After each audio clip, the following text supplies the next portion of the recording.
Hey guys, today I'm going to continue my story about my dramatic relationship experience basically. Basically when I thought that I got my man back, but it ended up being a karmic situation, okay? Lots of lessons learned, okay? Lots of ego deaths. Okay, so this is basically to help anybody. First of all, it's for entertainment because it's really, really crazy and dramatic. The whole story is like it really is.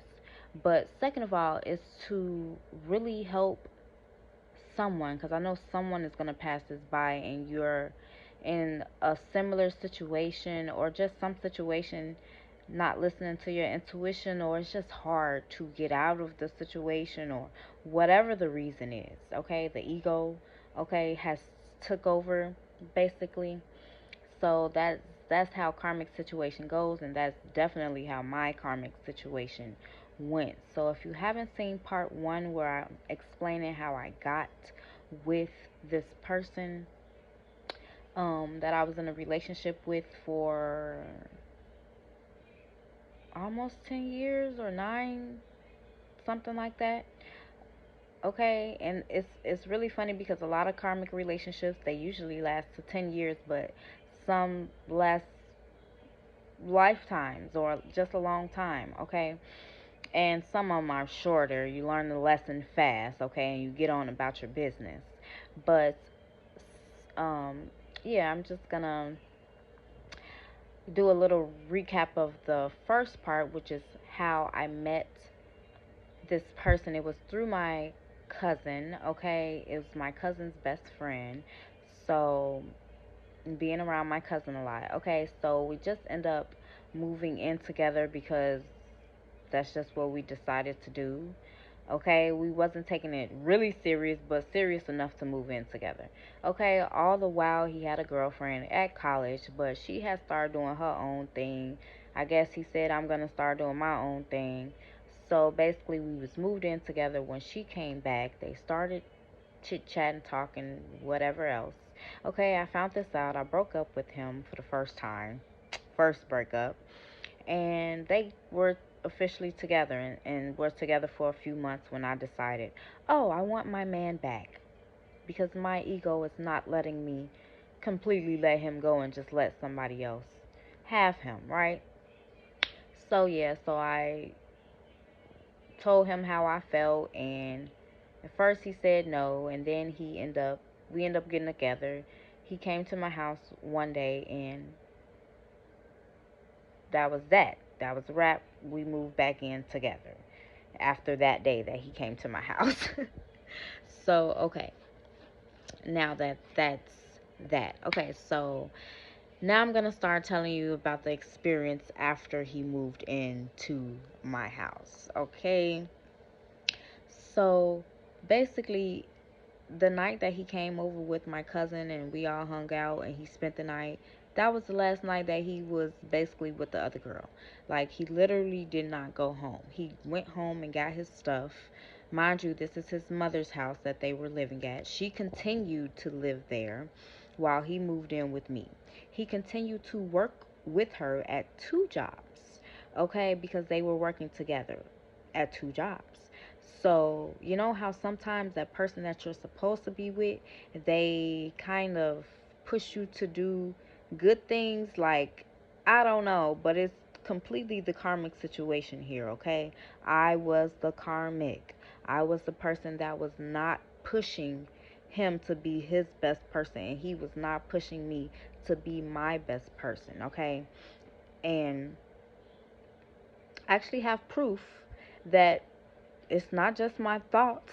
It wasn't just me overthinking. None of this was me just overthinking. That's the thing about these situations. You always think that you're overthinking, but you're not. You're listening to your intuition.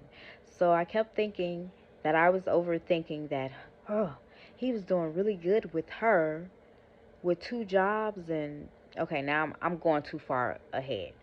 So, geez.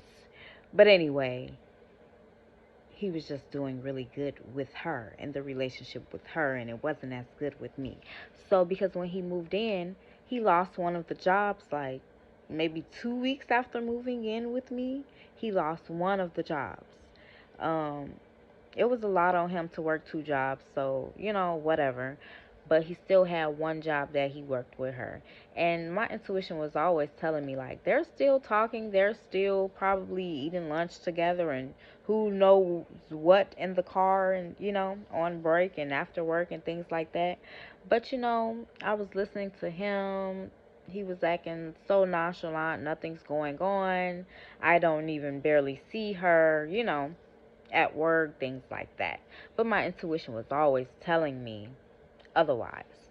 So basically, this is when the story gets really wild. And I'm just really glad that I'm done with that part of my life, okay? So basically, a few months, me and him are together for a few months. We quickly realized that we did not feel the same, like those first feelings that we used to feel, and things were different, and it wasn't the same like as what we thought it was. We quickly realized that, but we just stuck it out because we already just made this decision, right? He already just left his girlfriend, moved back in with me. Like, we made this decision already. So it's like you're not just trying to back out of it. So basically, we knew what we felt. We knew that the bond, it wasn't. But in my mind, in my heart, and in my soul, he had this bond with this girl. I knew it. But it still was like my ego was like, I can get this bond with him. You know what I'm saying? I can get him. I'm going to just be honest and transparent about how I felt. It was like I can get him to love me the same way. Like, that's how it was. But I didn't understand a lot of things at that time that I understand now. So basically, the story gets crazy. My cousin, the person that we met each other through, passed away. Okay, he got shot, and actually my person was with him when he got shot. So it was really crazy and dramatic. It's not what you think, gang, woo woo. No. But it was crazy though. It was bad. So this had to be the worst week of my life because I found out two things that I never ever wanted to find out in my life. Okay? First, I found out that my cousin had passed away. Whew, this is hard, y'all. It's still hard. I mean, I'm over it. Am I healed from it? I'm pretty sure that I am, but still, it's like the thought of me going through that stuff was crazy. And then I remember how I felt at the time. Okay, so let me get on with the story, right? So my cousin had passed away, and now my person, mom, doesn't want him to be at my house because it's right where my cousin passed away, and the hood. So she basically tells him to come back home. Mind you, the ex-girlfriend is still at home.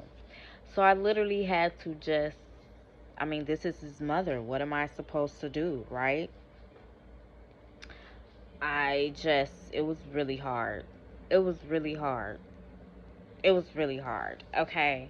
It was so hard till the point where I did not go to sleep like that night or the next night or something, because my cousin had just passed away, and then my protector, the person that I'm used to being with, has basically been took from me, okay? And in the same place that his ex, that I know that he has this bond with. You know what I'm saying? So yeah, the heartbreak really starts at this point, guys. Okay, so I could not sleep with my man at home. I needed my man. So guess what I did? I went to his house I don't know what time in the morning, okay? Straight like creep stalker stuff.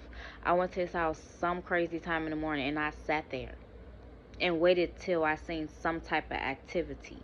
And when I didn't see any activity, I still sat there and sat there and sat there until I finally seen some activity.